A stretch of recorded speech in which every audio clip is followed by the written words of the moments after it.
Hi, welcome to AM driving. இன்றைக்கி நம்ம பார்க்க போகிற விஷயம் என்னன்னு பார்த்தீங்கன்னா, ஒரு கேண்டிடேட்டு தனியாக வண்டி எப்படி ஓட்டணும் கிரவுண்டில் அப்படின்றத நம்ம பார்க்க போகிறோம். இது நீங்கள் முழு வீடியோ பார்த்தீங்கன்னா உங்களுக்கு நான் ஏன் கிரவுண்டில்னு திருப்பி சொல்கிறேன்றது உங்களுக்கு அதுக்கான விளக்கம் இது புரியும் உங்களுக்கு. ஏன்னா தனியாக ஓட்டணும் அப்படின்னு நினைக்கும்போது நீங்கள் கிரவுண்டில் ஓட்டும்போது எந்த பக்கம் வளைக்கணும், எந்த பக்கம் ஸ்டடி பண்ணோன்ற அந்த ஐடியா கிளியராக உங்களுக்கே புரிய ஆரம்பிச்சிடும்.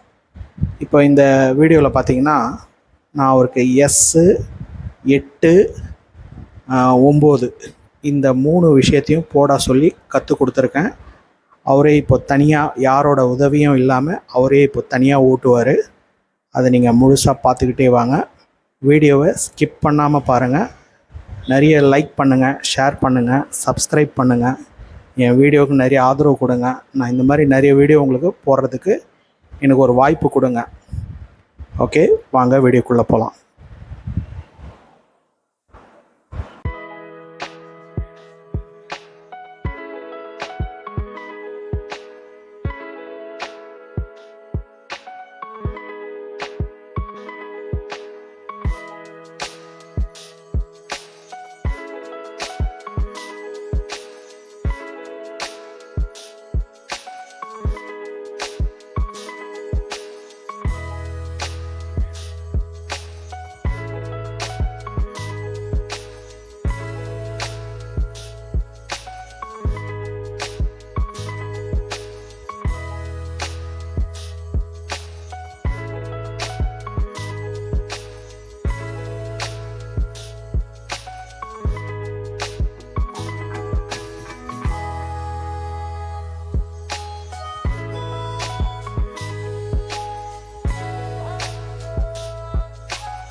இந்த விஷயத்துக்கோசரம் தான் நான் உங்களுக்கு கிரவுண்டில் அதிகமாக ஓட்ட பழகுங்கன்னு சொல்கிறேன்.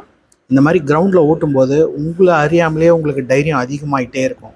நீங்கள் எந்தெந்த மாதிரி ஓட்டணும், எப்படி வளைக்கணுன்றது இன்னும் உங்களுக்கு தைரியம் அதிகமாகும். அதனால் முடிஞ்ச அளவுக்கு பிகினிங்கில் நீங்கள் வண்டி ஓட்டும்போது இந்த மாதிரி கிரவுண்டில் வண்டி ஓட்டுங்க. அப்புறம் இன்னொரு முக்கியமான விஷயம் என்னென்னா, இந்த மாதிரி ஜென்ஸ் வந்து பிகினிங்லேருந்து, அதாவது பேசிக்காக சுத்தமாக ஓட்ட தெரியாதவங்களுக்கு பிகினிங்லேருந்து ட்ரைனிங் ஸ்டார்ட் பண்ணலான்ட்டு இருக்கேன். அது உங்களுக்கு வீடியோ வேணும்னா சொல்லுங்கள், கண்டிப்பாக நான் போடுறேன். அது எப்படின்னா, ஒரு 2 பேர் வருவாங்க, 2 பேர் 3 பேர் வந்து குரூப் ட்ரைனிங் மாதிரி வருவாங்க. அது கண்டினியூவாக ஒவ்வொருத்தரை எப்படி ஓட்டணும், எப்படி என்னென்ன பண்ணணும், ஒவ்வொருத்தருக்கும் என்னென்ன டிஃப்ரெண்ட் இருக்குன்றது தெரியும் உங்களுக்கு. தேங்க்ஸ் ஃபார் வாட்சிங். வீடியோவை சப்ஸ்கிரைப் பண்ணுங்கள், ஷேர் பண்ணுங்கள். நோட்டிஃபிகேஷன் சரியாக போகல, அதனால் பெல் பட்டனையும் கொஞ்சம் கிளிக் பண்ணிங்க. அடுத்த வீடியோவில் நம்ம பார்க்கலாம். பாய்.